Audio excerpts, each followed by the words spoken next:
Hi, I'm Pete from Players Academy, and today I'm going to talk to you about restringing a guitar.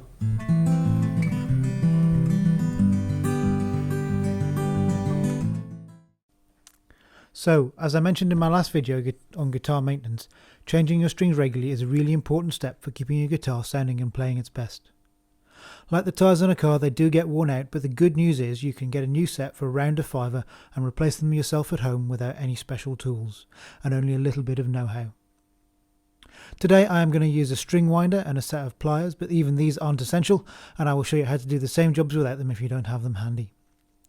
So, step one is to remove the old strings. The first thing to do is to tune the string down so that it isn't going to ping off and hit someone in the eye.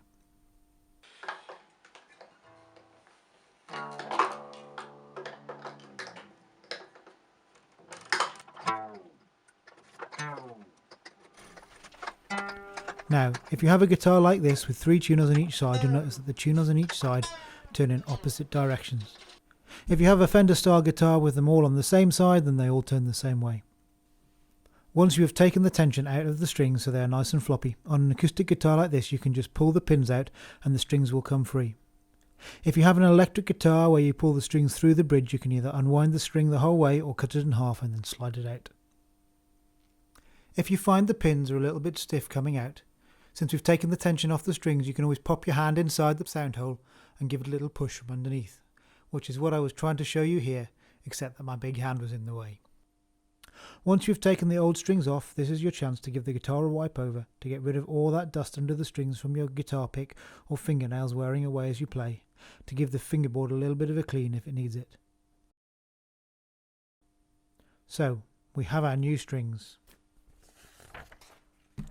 The first thing to do is to make sure you know which string is which. These ones I'm using today are colour coded, or sometimes you can find they are in individual paper envelopes.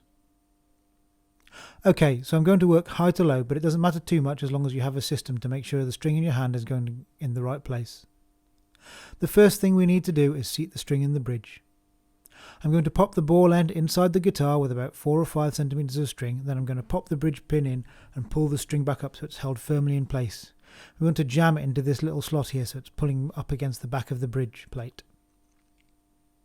If you have an electric guitar, this bit is, I'm afraid, just as fiddly but involves fewer moving parts, so you'll either need to slot the ball ends in or thread the string through the body.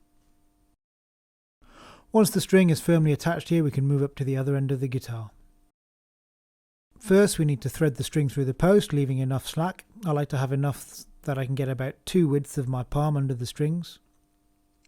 Now there are a couple of ways to lock the string off and stop it slipping. First I'm going to show you the way most people prefer, and then I will show you the slightly simpler way I do it. So, once we've threaded the string through, we need to put a little bit of tension on the side that feeds in, and then bring the loose end round, hook it underneath, and then loop it over to create a little knot. Then we're going to wind in the slack and trim off the end.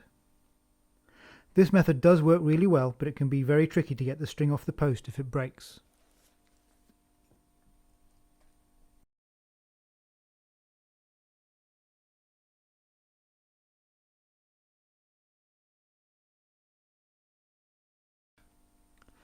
The method I prefer to use, because it doesn't create that problem, starts the same way by threading the string through. Then, pulling it back towards the guitar, you create a right angled bend.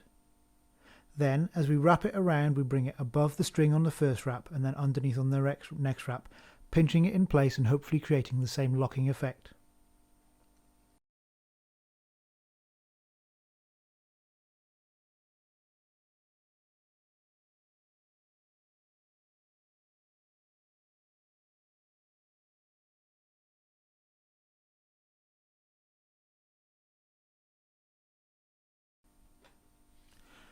If you don't have pliers or wire cutters, you can break the string off by bending it back and forth a few times.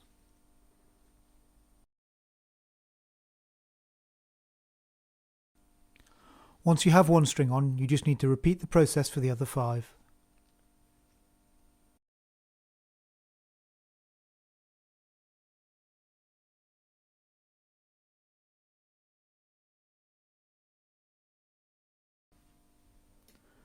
So our strings are on and we've wound in the slacks, they're making a sound, but we haven't tuned them up to pitch yet. What we're going to do is grab the strings one by one and give them a firm pull to stretch them in, taking out any slack that is hidden in the windings or the bridge. Just a note of warning, you can be pretty firm here, but if you do yank too hard you can break your brand new strings. Next I'm going to tune all the strings up to pitch.